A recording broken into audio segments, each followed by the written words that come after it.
vitamins, just focus on basic. You want omega-3s, you want vitamin C, very important, and you want a good multivitamin and mineral. That's about it. The other thing I want to say about your eating plan is to make sure you're eating real food.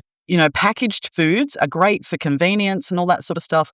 But remember, there is a lot of ingredients in those foods that may not even be listed on the label. I actually worked for a very large food manufacturing company for a very short period of time, a long time ago in my career.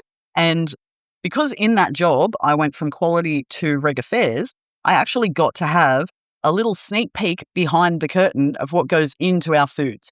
And I can tell you, most foods, even if they look like they're pretty basic, are a chemical cocktail of ingredients. And depending on what country you're in, every country has their own laws.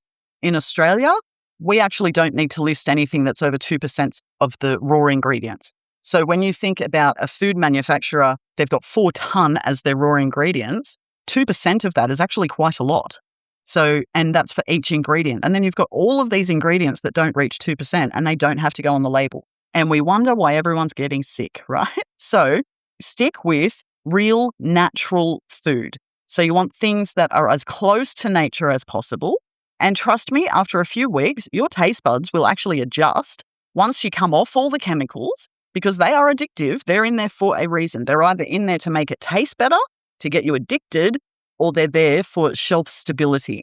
And real food wasn't designed to be shelf stable. It goes off. So once you get off all of those chemicals, you'll actually find that your taste buds completely change and your body starts to get in tune with real food, and you will start craving things like cucumbers and lettuce and stuff like that.